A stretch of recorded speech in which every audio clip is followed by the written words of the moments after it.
engagement on social justice, environmental justice, education, and of course, mental health and wellness. So definitely scan that code, register, and join us that day. Everything is free. So it's a free day. You can just come and hang out with us. We look forward to seeing you all. That is for sure. So, um, bringing coming to the stage is going to be Terrance Bankston from Friends of the Earth. He's going to engage us on trucking impacts on our communities. Terrance,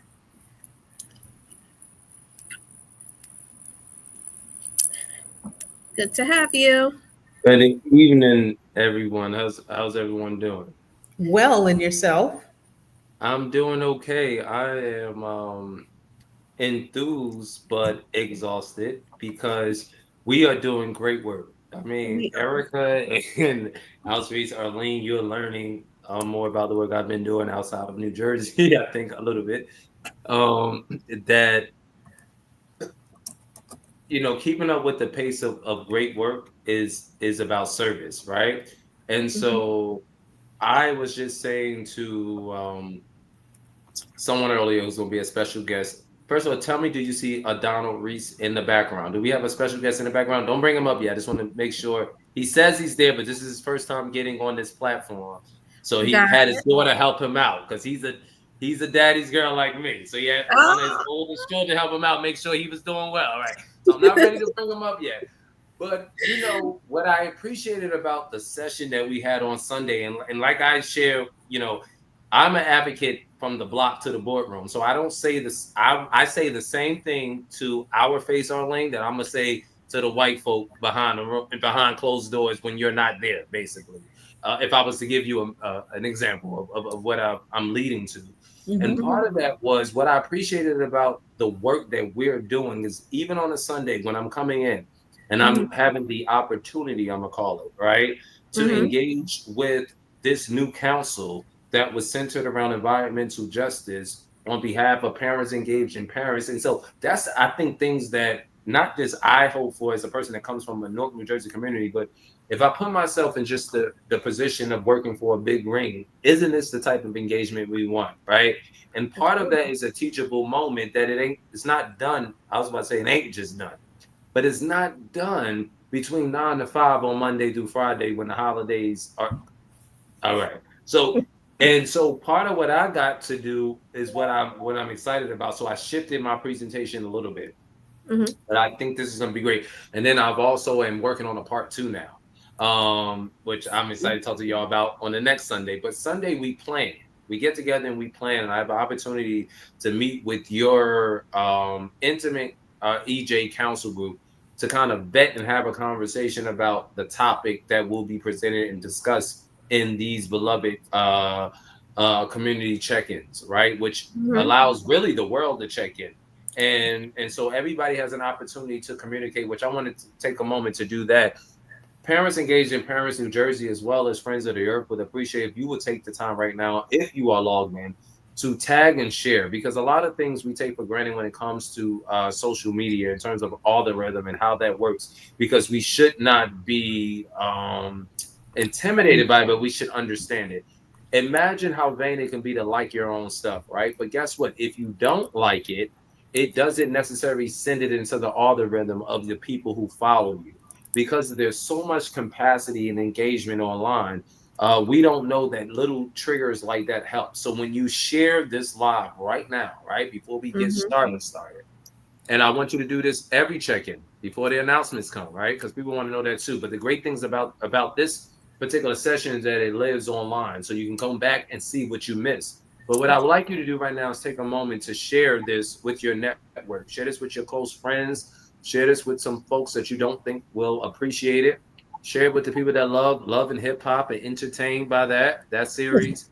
Mhm. What's it? The Basketball Wives and Housewives, all those things, because this works for all those people. I guarantee you. that this issue and this topic and the things that we discuss on these sessions, even outside of this series, but just what PEP does, is relatable. And so take a moment to share. And then also, yes, if you don't like your own stuff online, it's okay to do it, because again, it says it. And you ever had your friends say, I didn't see what you posted because you didn't Mm-hmm. like it. It's not feeding into their feed. And so that's just a part of something we don't control, but that's okay to do. In terms of adjusting the screen, while I do kind of like a brief intro, and then I want to bring Donald on and have him kind of tell a little bit about himself. We can focus on the second half of the document first, which is the category of the zero emission advocacy. So it will come off as the second page based on what's online, but that is actually the first page, I think. Wait, I'm sorry. Maybe they did fix it for me. No, scroll up. I'm sorry. Yeah, we can start from the top. They fixed it for me. I Okay. didn't realize they did. I think that you have the I control. do. Your Oh wait, so I probably can. Is it only showing the way it is? So maybe if I yes. can. Okay, so I can probably do a share screen. Let me try to Would do that it. work too? Yeah. Okay. If I can do that, that's even better. Okay, how's that? Can you guys see?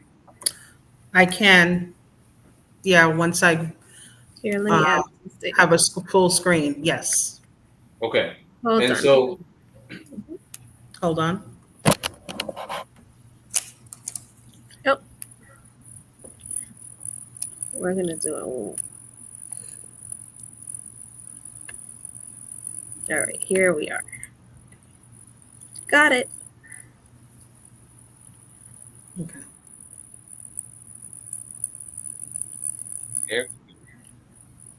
Yes. okay. So initially, I was going to shape this into a PowerPoint presentation, and we kind of talked about that in our Sunday session.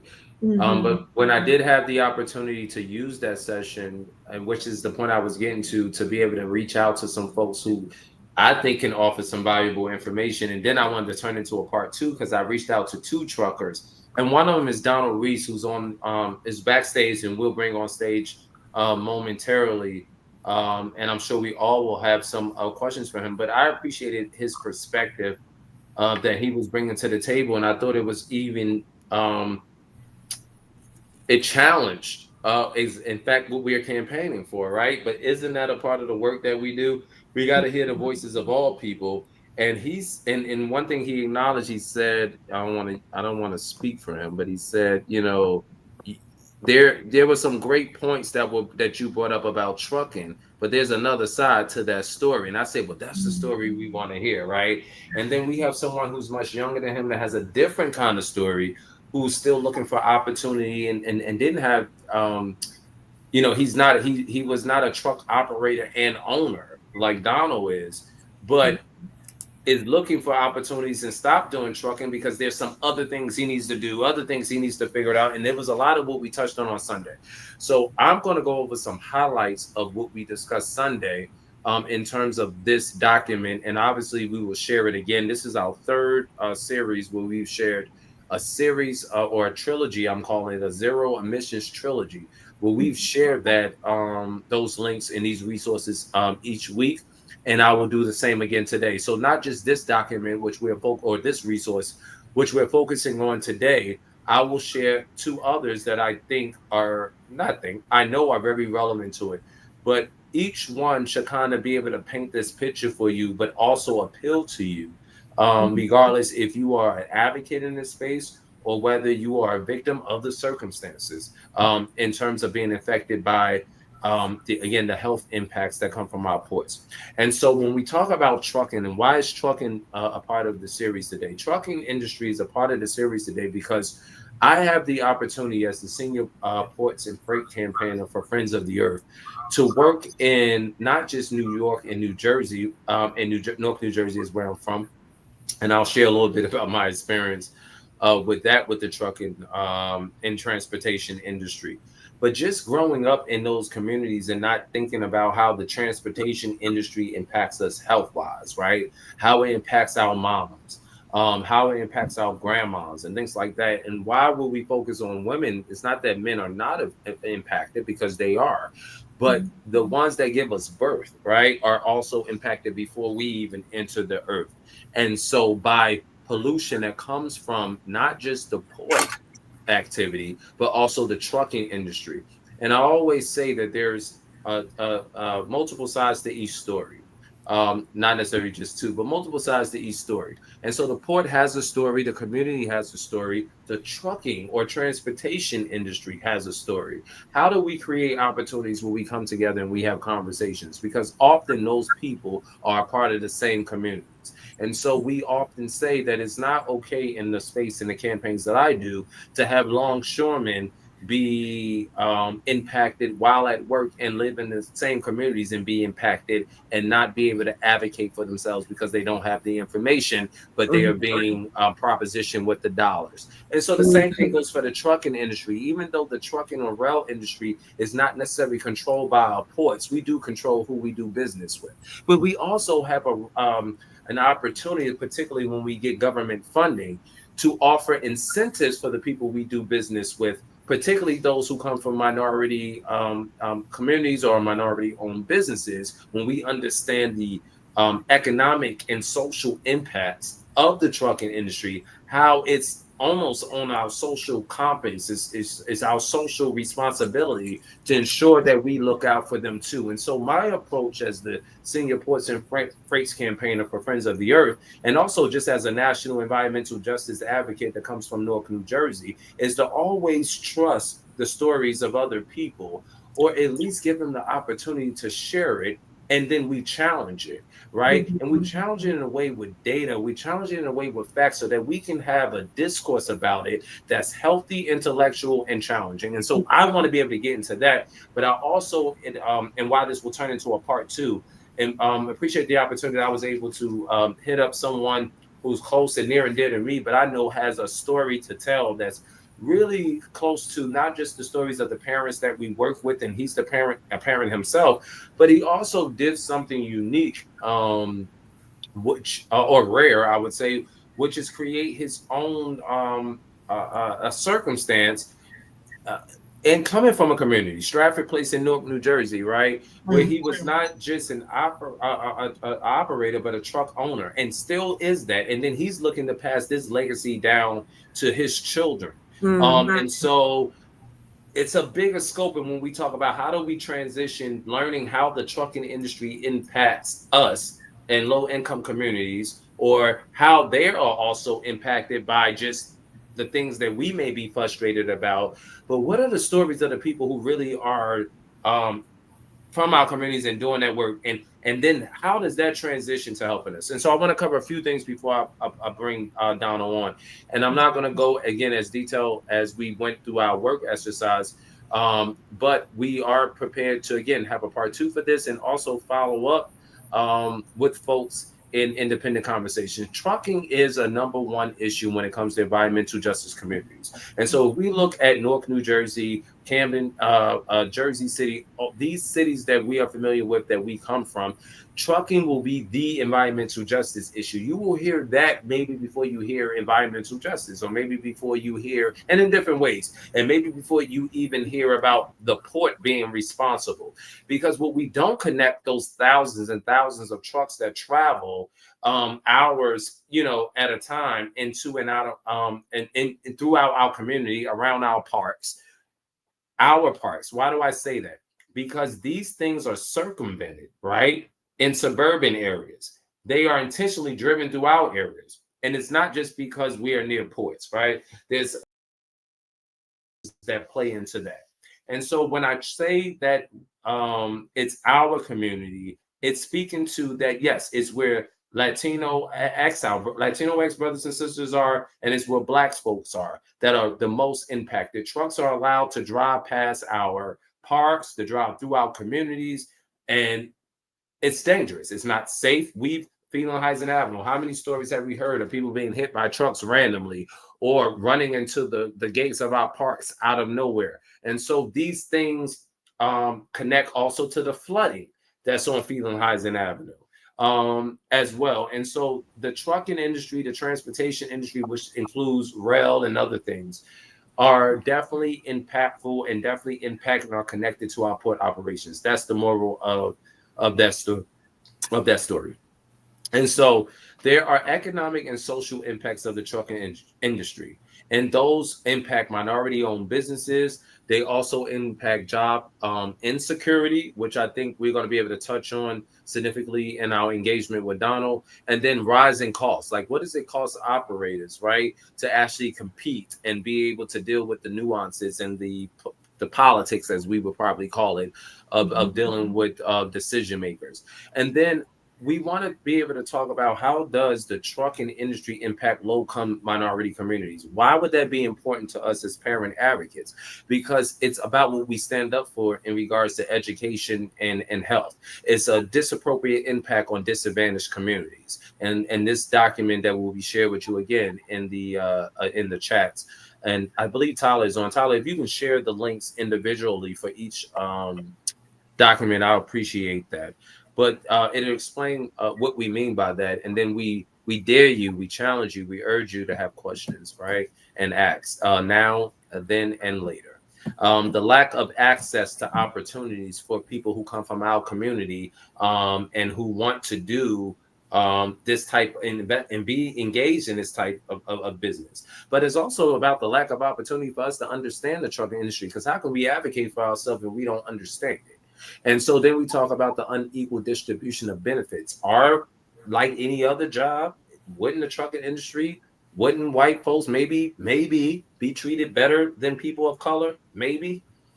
Based on economic backgrounds or zip codes, maybe, if it happens in other sectors. So when we want to advocate for something, we can't always take the position of being against something. We want to understand that, again, each industry has its story, but the community takes precedence, because we all are the community, whether we work for the industry or we don't, or whether we're advocates. And then I wanted to focus a little bit on sort of my statement that I wanted to make about this document and kind of what motivated this to be created. The trucking industry plays a significant role in the lives of many, especially in low income and minority communities. And I just kind of touched on and discussed how it impacts it from being an operator, right, or being a trucker, an owner versus just a driver. The increase, and then it's the health impacts on our community. The increased traffic congestion, the noise pollution, the poor air quality are pressing concerns that affect the daily lives of individuals residing in these areas. Why? It's because of the historic nature of our ports to be, when they identified with Black folks or engaged us, it was for slave trade reasons. It wasn't for workforce development. Right. It wasn't about health. And so just based on that particular concern is the impact of health and safety. Let's just talk about that. We don't have to make it a black and white issue. Let's talk about health and safety. And so the health and safety precautions that we put in place for those who live in zip codes that are considered suburban should be the same for those that are put in places that are considered urban or not suburban. So air pollution is a direct result of truck activities, and it's true. And that's why trucking is the number one issue for environmental justice communities, particularly on the East Coast, but it's not limited to trucking having a significant impact even in the Gulf Coast, where we also do work in Louisiana and in Texas. A significant contributor to something that's going to be familiar to many people who are watching this live now and then outside of this live: respiratory illnesses. But what happens with folks of color? Because we can't see it, right? We don't give it a name. Well, let me say, what you don't see is as impactful of you in terms of the air quality when you're walking through a Newark, New Jersey, and in Elizabeth, New Jersey, that could be equivalent to up to 7 packs of cigarettes, right? But until you saw the Canadian fire and the impact of the soot, that dark substance that was coming all down the East Coast, you were not concerned. You weren't sending text messages because you didn't see it. But every day, if you smoke or not, imagine that you're breathing in the discomfort or the hazard of at least 7 packs of cigarettes, and you may not be a smoker, and that alone is caused from the trucking energy that is allowed to only travel through our communities is the injustice.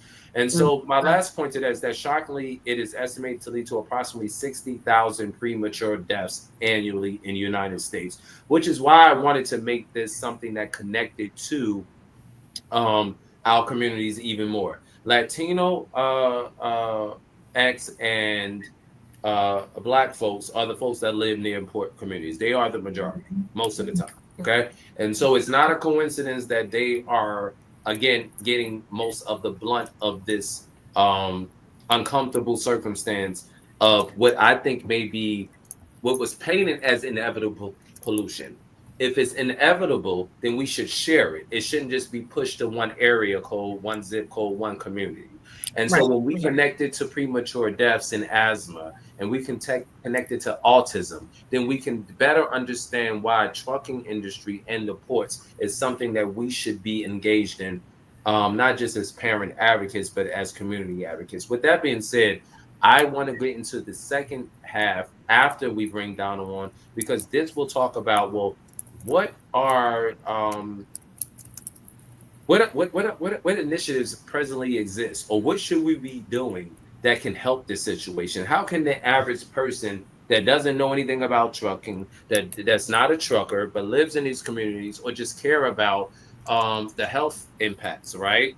That was mentioned. What can we do, and what's being done about what we discussed? We'll get into that after we can bring Donald on, if Donald is ready to come on.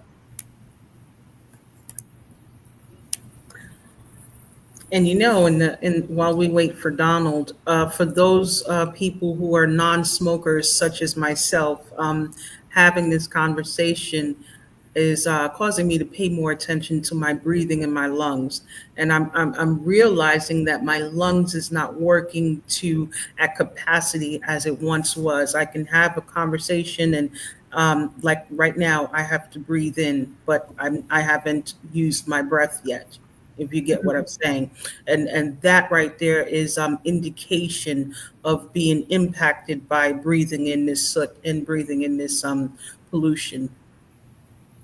And for those that just need clarity too, so soot is what the common term is, which is not that common, right? But it's Mhm. that dark substance that you see, and sometimes you may blow your nose and you may see this dark substance come out. That's what that is. And then also you may see, sometimes you may associate it with construction workers or longshoremen, where their fingers so dark, no matter how much you scrub them, they Mhm. don't come clean. That's soot, right? And so the technical term for that is PM 2.5. So if you ever hear that in another context, PM 2.5 is also again a common term for soot. For soot. Mm. What I would say is Donald, I just texted him, but I don't know if he's backstage or not, but I'll go into what are the environmental hazards and health risks while we prep for that. And Mhm. then I can help figure out how do we get him on if he's not, if you guys don't see him backstage. Okay.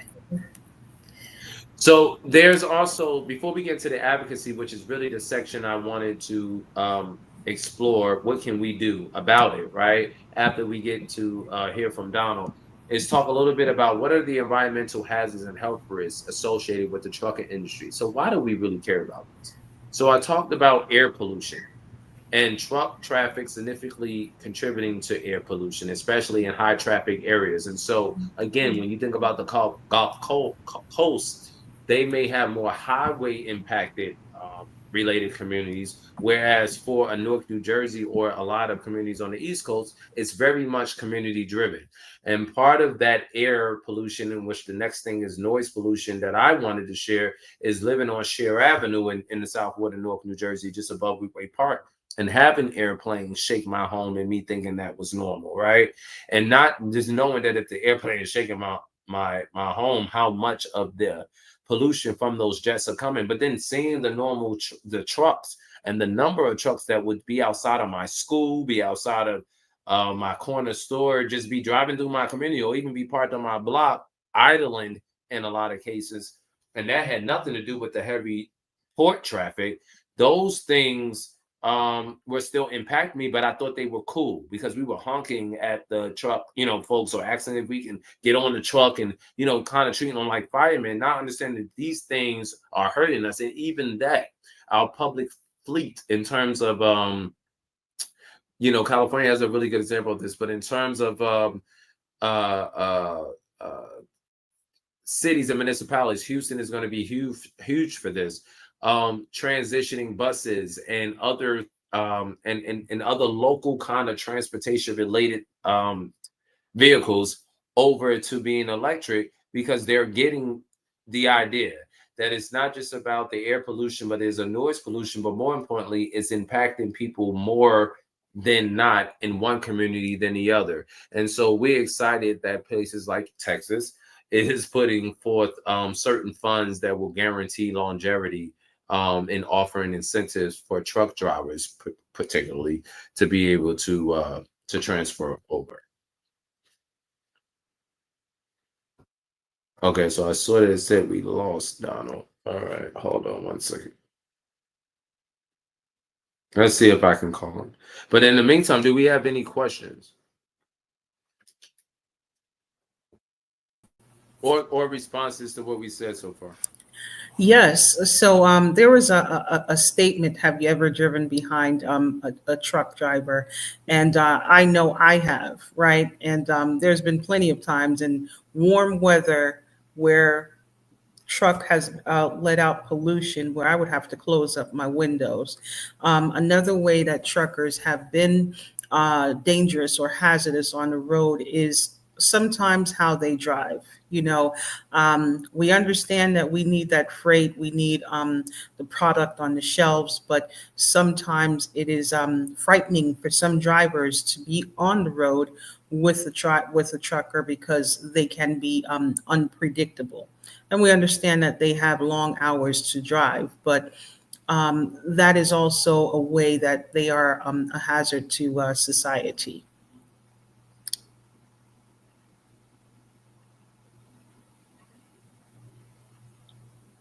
I think that that's well. One, Arlene, you also had talked. Okay, Kristen says, Don, I'll guess is here. He's back.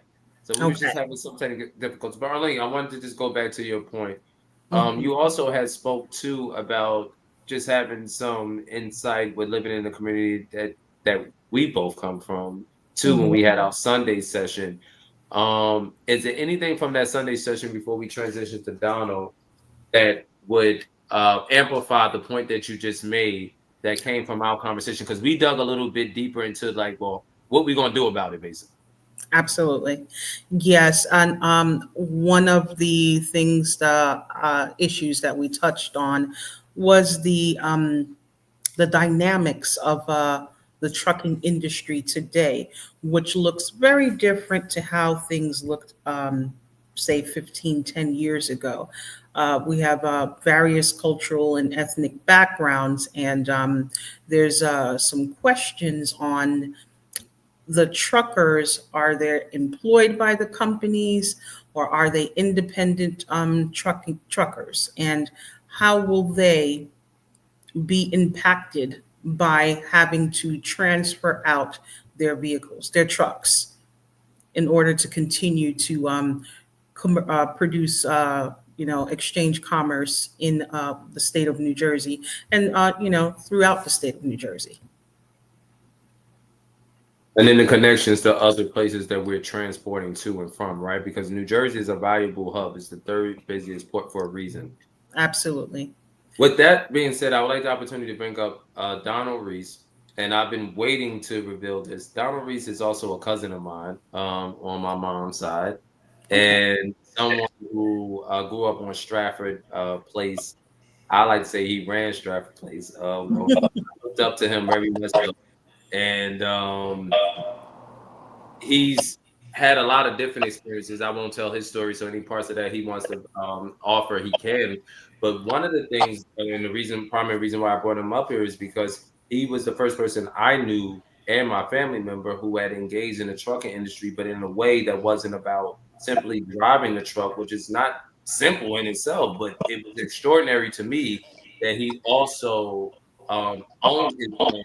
a truck. But then the way he took pride in not just what he's dealing with and what he's accomplishing, but also seeing it as a way to create a legacy for his own children.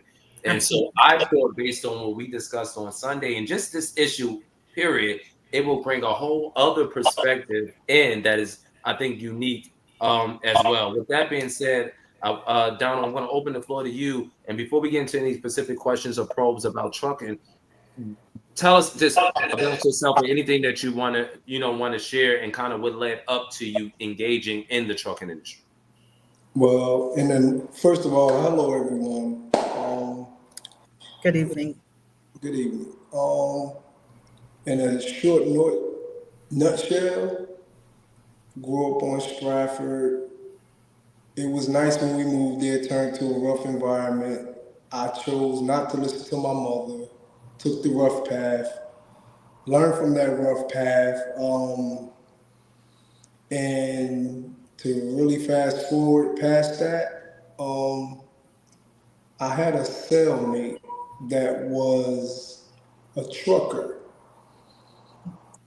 and he was an older guy at that time than I was. He shared his story with me, and he told me, if you want to get out and be productive in society without being judged, the trucking industry will be the way for you to go, because I see that you're studying for your GED and you seem like not to be like the others that hang out and play cards and things like that and engaging in frivolous little things.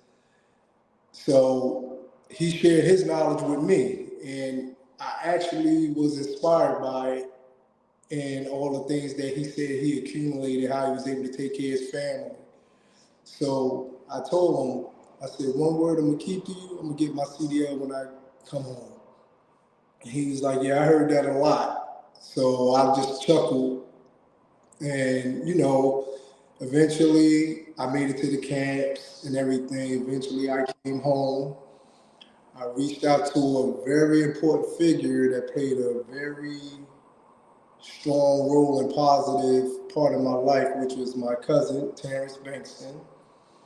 Um, he plugged me in, got me employed, and from that point on, showing the faith in me that he believed that I was a changed person and that I would not, disgrace his name.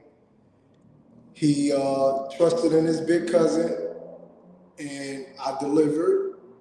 And I used the city of Newark, the programs that they were offering to us at the time. One of them came through Essex County College, and the person that was running that program was Lady G.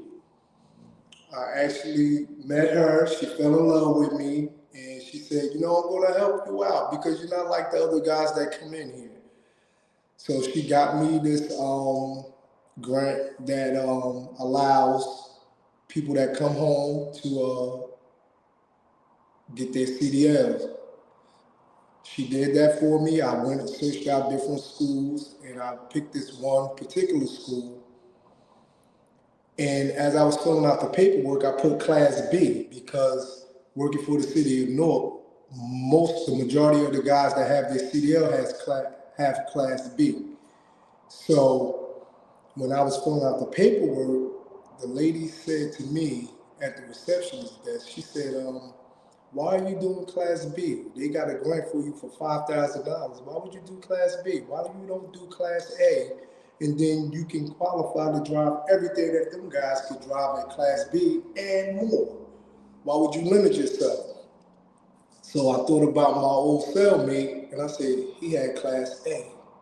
This is my chance to get on his level and get Class A. So Class A is more challenging. So I put Class A, and from then on, went to school, did everything. After work, put the hours in, left work, went to school. On the weekends, did my trailer training and everything like that, and eventually I obtained my Class A CDL. From that point on, I wasn't getting the driving position that I was promised at the city, so I decided to venture outside of that, which was very challenging because I didn't want to leave that comfort zone. I wanted to stay where it was familiar. But then again, I'm looking at my bills. I transitioned from my mother house to my own place. So it was like, how am I gonna pay the rent if I leave the city? So what I did, I just made sure that I definitely had a job locked in, and I took my vacation time, and it was this place called Western Express. Y'all probably see the trailers all over. They're called Western Express, white tractor trailer company. They hire anybody. This is one of the reasons that the trucking industry is kind of messed up too. They hire you could come right out of school and get employed with these guys. So I went there, got hired, stayed for the 2 weeks of training there, and from then on, I never looked back at the city for employment. I learned the business real fast through them, and seeing that a lot of things that needed to be changed and a lot of things that were okay, and I can see the problems and issues that you guys were discussing. They do exist, and most of them are not going to change.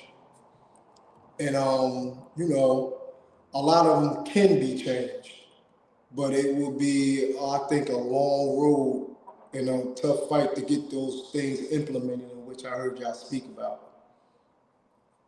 So I think, and part of that is what I shared with you when we talked earlier, and you were like, listen, you basically said the same thing to me, right? In terms of your experience. I said, well, that's what we want you to share. We want you to talk about your experiences because it's going to be empowering for others, but it also says that it's not pretend.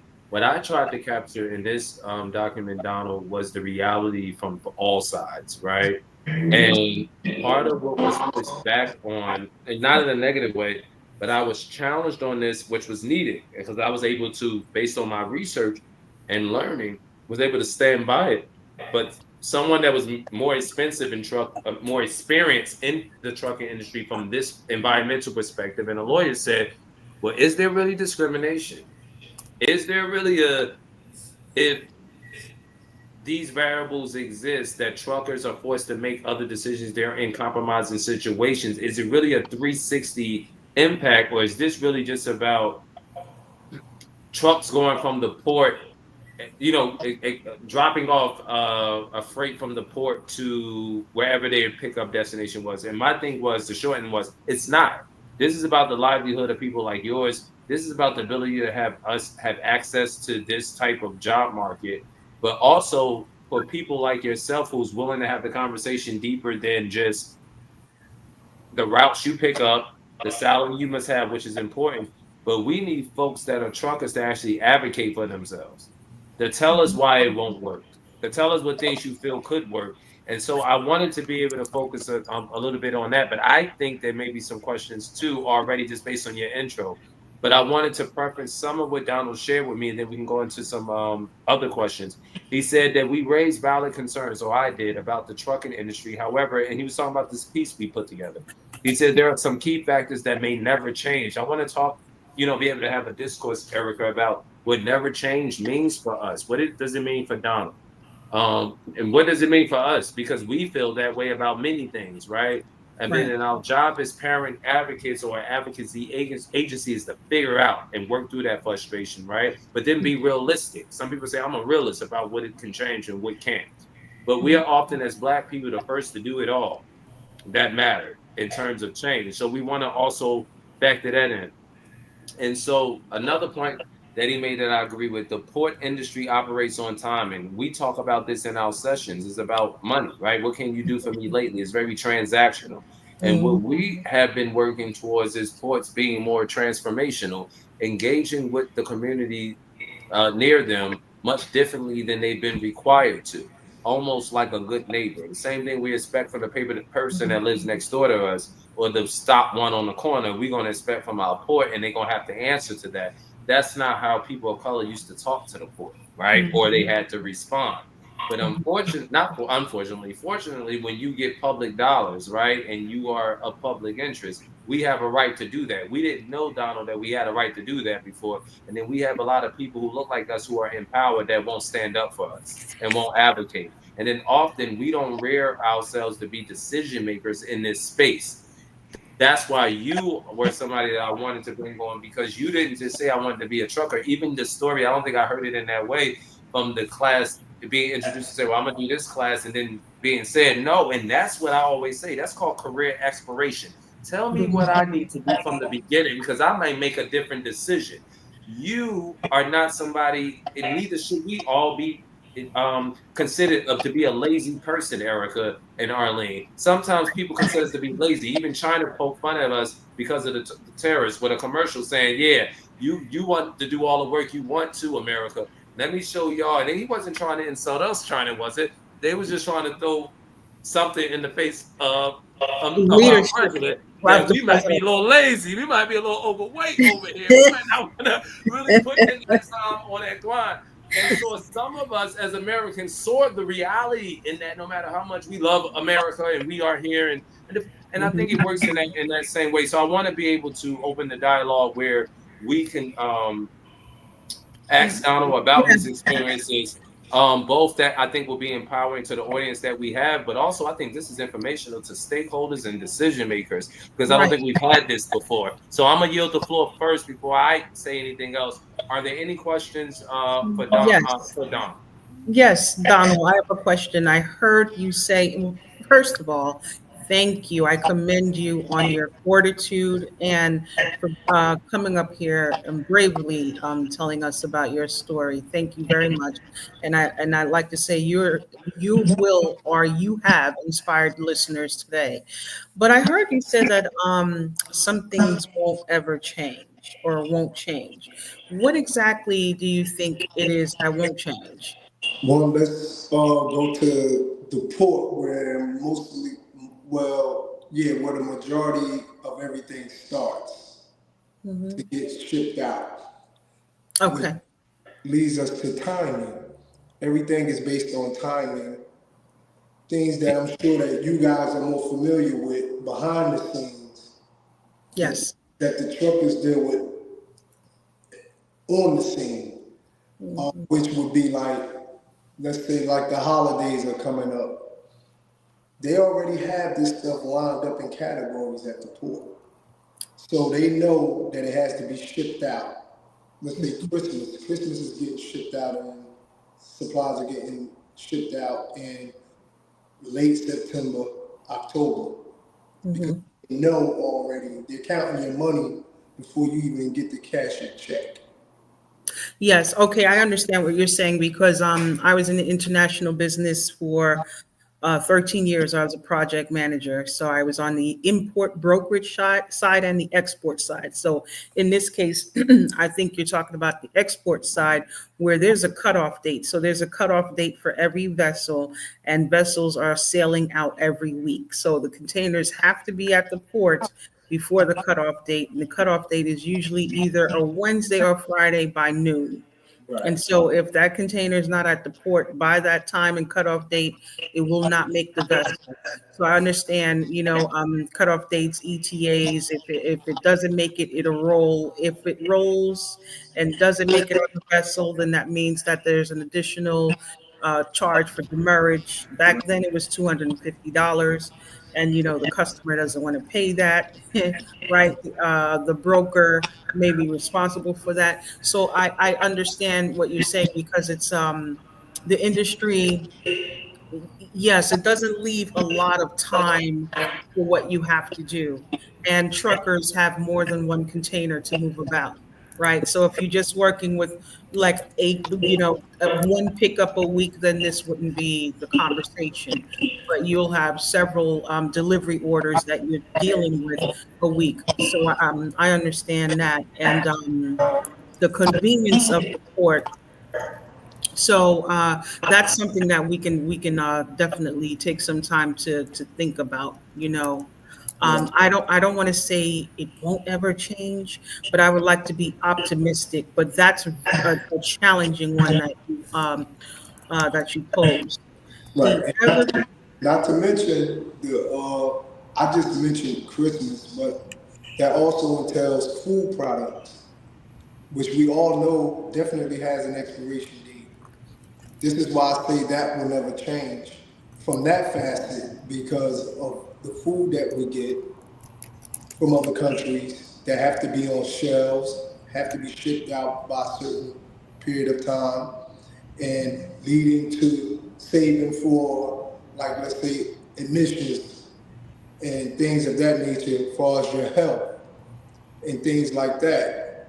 Which this is why I told my cousin through the text message, Terrance, that some things that are not going to change. A lot of it can be changed, but certain things that's not going to change, I believe, will be because of like food products and electric vehicles. You have electric semi trucks. Those will not be sufficient in a port environment because you have, let's say, like the batteries, you have speed, which will drain from the battery. You have weather conditions that will take from the battery. Whereas though diesel, which a lot of people that are environmentally friendly, that protest against diesel emissions and all of that type of stuff, the truckers will prefer a diesel running truck over an electric truck any day because they can travel further in a shorter period of time than with an electric vehicle. This is why I told my cousin that it won't, some things will change and some things can't change. And it's because of those type of issues that I don't see the trucking industry really evolving too much past what they're doing now with the electric vehicles, because there's a lot of toll for an electric vehicle to haul tons of products in a short period of time to Texas. mhm, But you got to look at the time it takes to recharge that battery at a station. mhm, And there are not many stations that do that for the semis. absolutely. Whereas though a diesel fuel truck pulls right up, get out, swipe your card in the tank, fill up, and they back off. Hmm. So that's one of the hurdles, big, huge hurdles that will have to be addressed if possible. And I don't see that changing.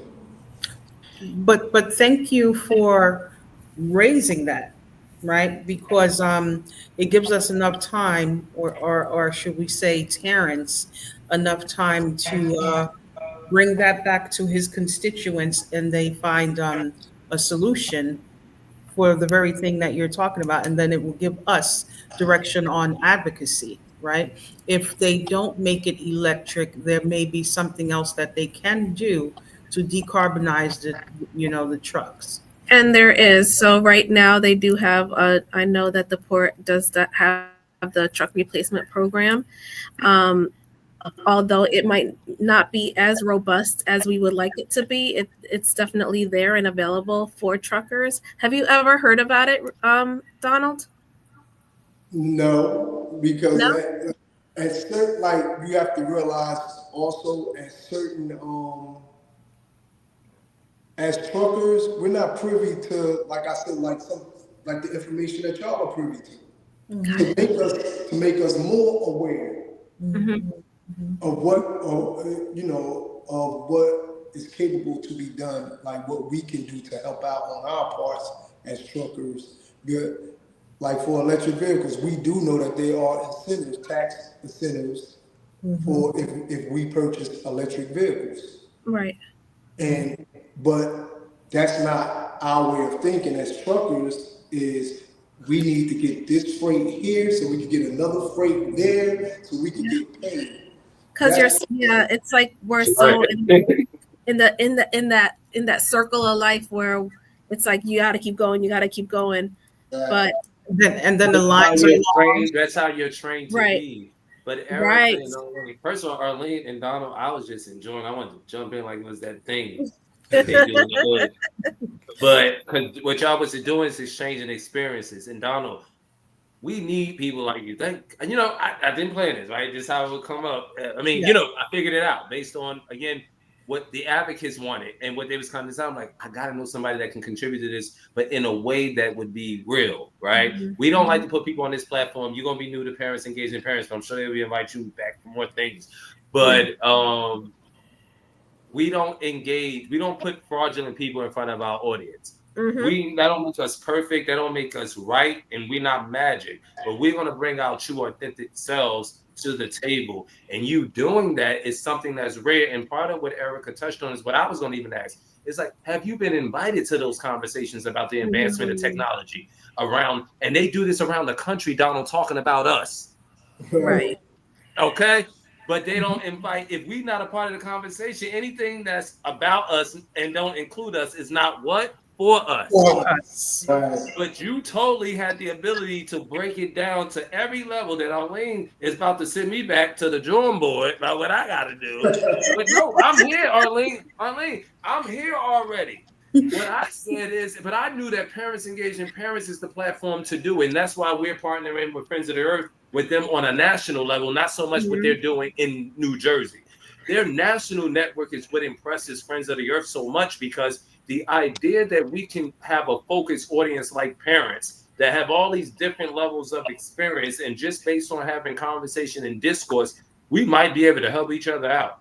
Absolutely. One of those things is Donald should be in those rooms that's happening internationally and nationally about how truckers are impacted, okay, and about mid-level, medium, and high-powered or high-level trucks are like the conversation, Donald. Like that's like the theme of private fundraisers, governmental fundraisers. Everybody's trying to figure out how to do it. But then in the meantime, there's people who are not truckers that are technology industry, they call them, right? But transportation. So they have all this wonderful transportation to tell y'all about that you can't afford, but you don't even know about the transportation you can't afford. Right. Then there's programs that governments have in other states that we don't have. But how can we advocate for it in our state if we don't even know it exists in another state that's giving you the money to buy your trucks? But here's where we are and why this conversation is so important today. Because with the threat that we're under the circumstances that we live in, that's my way of saying who the president is. But we should never focus on who an elected official is. So we like to say in this space, the times that we live in. And we're all used to living in the times that we live in. We survive those. What we want to do is strive through those times, not just survive. And why it's important right now, Donald, is because when terrorists come into play and all this talk is being talked, when people think they know what they're talking about, we pay for terrorists at the end of the day. That's the end of the day. No matter who the president, what the hell you talking about, how you want to spin it, it's going to come back on the people. And so the trucking industry has an impact on us that's health-wise. And so we have a problem, and truckers should have a problem, because you breathe in the same thing, not in double impact, because you also live in the same community you work in. Right. Come from, down, right? You're not going home to the suburbs getting a break. Right. Your kids not going to the suburbs getting a break. Your kids coming home to the same community you work in that you also are contributing to, not because you want to, but you're not even being allowed in the rooms, the access. So this is not just about, what we want to do is teach this information. And I think that I think that the point of my that resource that I shared with you is doing what it does. Donald, I haven't said this to you, but I wanted to communicate from people from the block to the boardroom. So the fact that you responded the way you did, you didn't say, I don't want to say F that, but you know how we can be sometimes. I ain't dealing with that. What's that? Yeah. Y'all made especially when it's going to interrupt your money. Especially when it's gonna, especially when it's gonna interrupt your money. Like, don't come in between nobody and their money. I wasn't qualified to speak back to those points. Yes. But it led to a real conversation that I think is going to help change some people's lives. That's not cliche. Trust me. There are people, and this is going to be shared with people who are trying to be truckers that night. And like I said, what's different about you is that you're also a owner. You're not just someone who's driving the truck. but you also didn't try to just find a job. You said, Right. well, wait, I can do what? Okay. Well, let So, me do more. so do When we you? do more and we share that information, more abundance happens, right? And then people learn from our mistakes. And so what we are obligated to do, Donald, is also be an advocate for you. And that's a part of what this is about. It's not just you giving your testimony, giving your information. You have opened up a whole nother thing in a relevant way that says you will allow us to be able to enhance our campaign and make it better. But more importantly, we're going to be able to include you as long as you want to be included. And part of Absolutely. what needs to happen is that you need to go from the block. You need to be on the block and the boardroom. And the You got to boardroom. speak to folks that's on the block and all the way. There's a lot of levels all the way up to that boardroom where they're hearing from you, and you are not just they're not just hearing from you because they got to hear from you, but you're able to weigh in on what they actually do. And that is the space that we operate in. So I appreciate your time today and sharing that. And that's probably not the end of the conversation, but that's a point that I really wanted to make, that what is being shared on this call is not um to say that this will never happen. We got to be able to talk through that and lead through that, Right. because that is a feeling and we feel that way for a reason. And what I wanted to get to, Donald, is why you felt that way, and you touched on that. And some of what I'm hearing is that part of what you're saying is a reality, and I think we've shared this in private conversations. There are many truckers who feel like it's like longshoremen. Electrification means replacing me. We didn't tell them that we can put a law in place that says you can't do that, Right. Yes. like California And got. We don't, right. because we want people to operate in fear that look like Mm-hmm. us, instead of operating the period of, now that I know I might move different. We want you to get your $400,000, Donald, to get your truck converted for free, and the government pay for it. You are the prime example of who should have it and be a part Right. of that program. In the same breath, what I was saying is, when these tariffs come into place, do you know that those trucks are going to be $100,000 more? Yes. Mm-hmm. So it's already playing into what is unexpensive, what is expensive, doubling down on that when we didn't even catch up to hitting down on in the room. Right.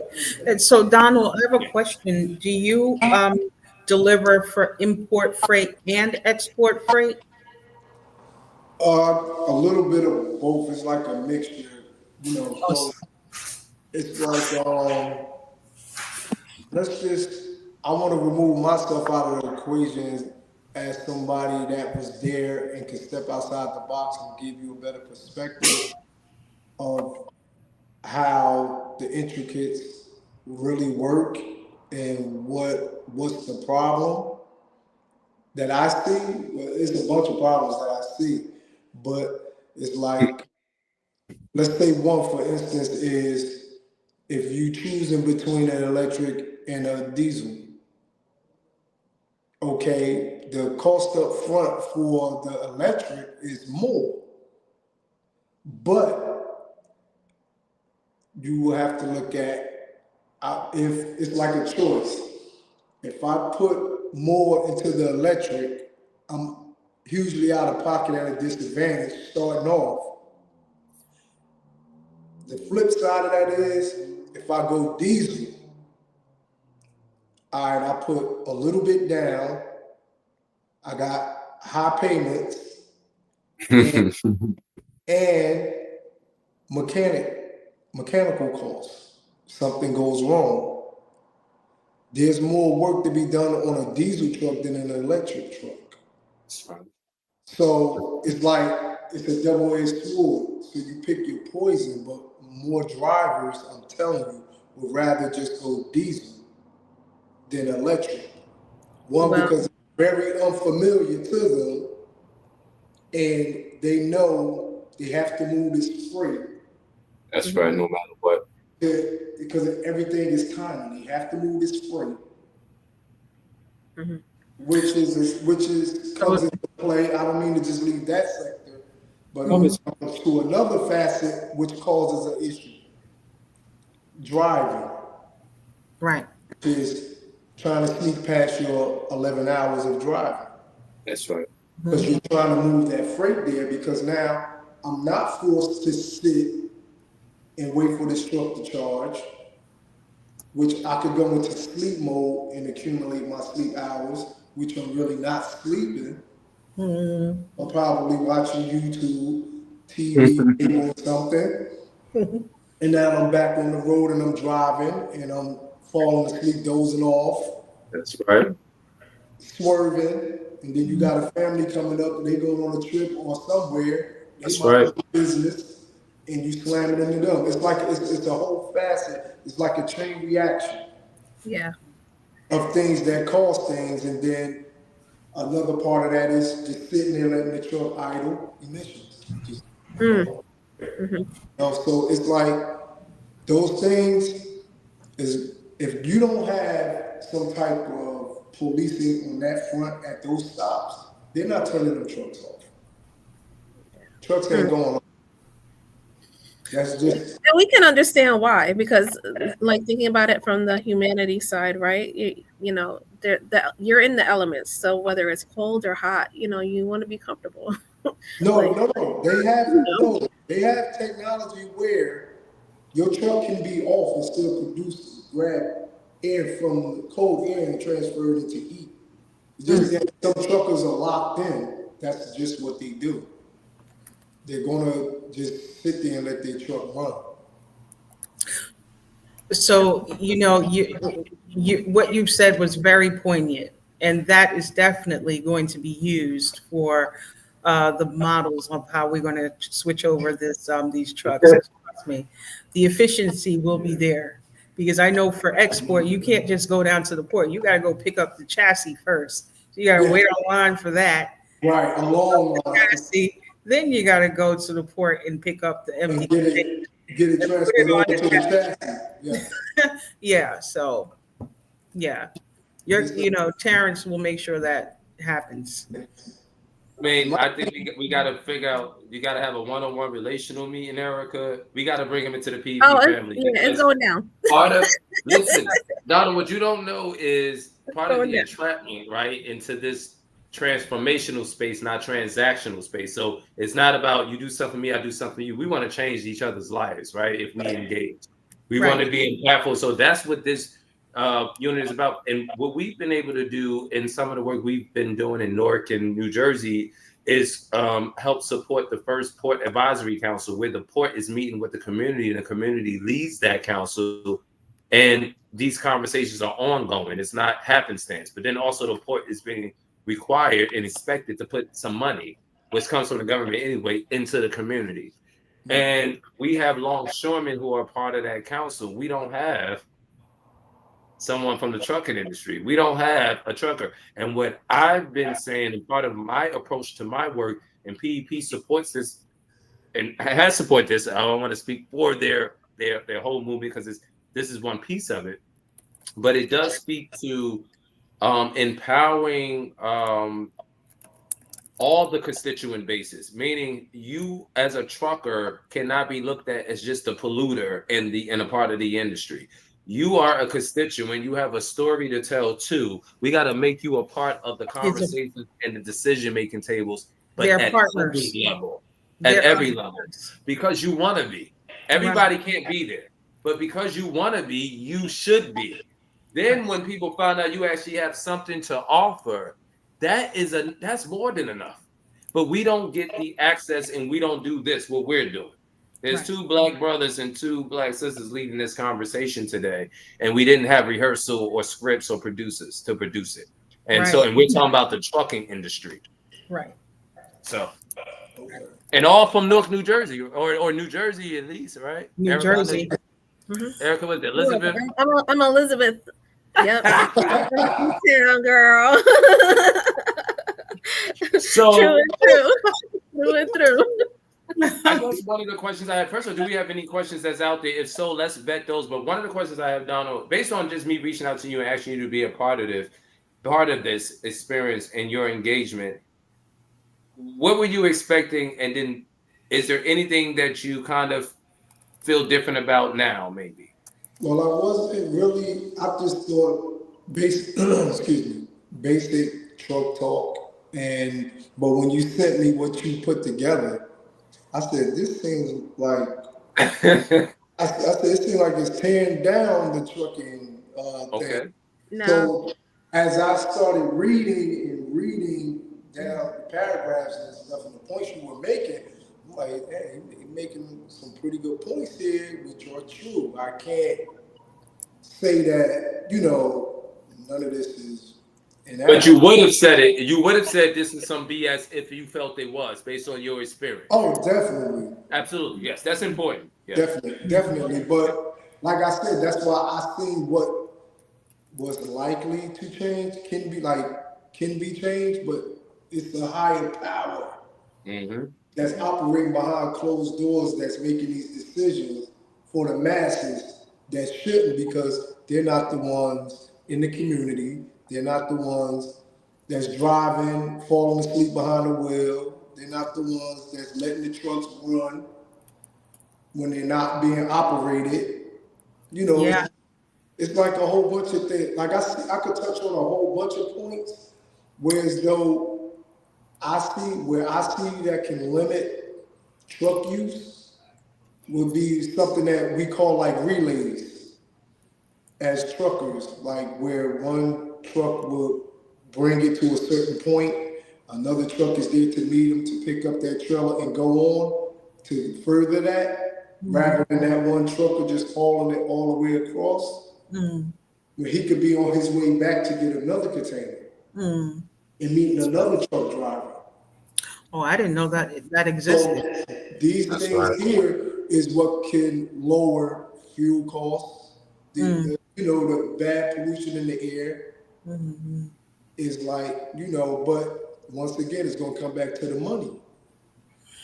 And there was something that I saw. I'm not sure what state this was, and I know we have to wrap up, but there's a state where it's very windy and trucks usually get blown over the highway onto the other, down below. So experienced truckers typically drive alongside the railing and stay there until the wind, cool down. So I say that to say that trucking, besides falling, the potential of falling asleep behind the wheel is extremely dangerous. That it is. Yeah. And so I just really do appreciate that this chat that we had tonight. Donald, thank you for sharing your story of resilience. And Terrance for definitely sharing your resource as far as bringing Donald up to the platform. We will definitely be engaging him to hear, the true trucker side, right, of Yes. things. And it was definitely insightful to hear how Donald had never heard of the truck replacement program. And so a lot of times, um, organizations think that just because they post it on their website that everybody knows about it. And sometimes that's just not enough, right? Just to have a link on a website is just not enough. You need more outreach, just like we were able to share tonight, and engagement on all ends. So definitely thank you, Terrance, for bringing another voice into the conversation in our movement towards zero emissions, and Arlene for sharing your insight as well as in your experience in working at the ports. And with that, everybody, please tune in next week for our another engagement with Parents Engaging Parents, Beloved Community. And Terrance, did you want to say anything else, or we're signing off? I want to say a big shout out to Gary Watson Jr. watching from New Orleans, Mhm. and one of my favorite parent advocates from Vondry, Elliott. Just wanted to give a big shout out. Arlene, you're like my co-host at this point, so I appreciate you. And then I also just want to say, Donald, thank you for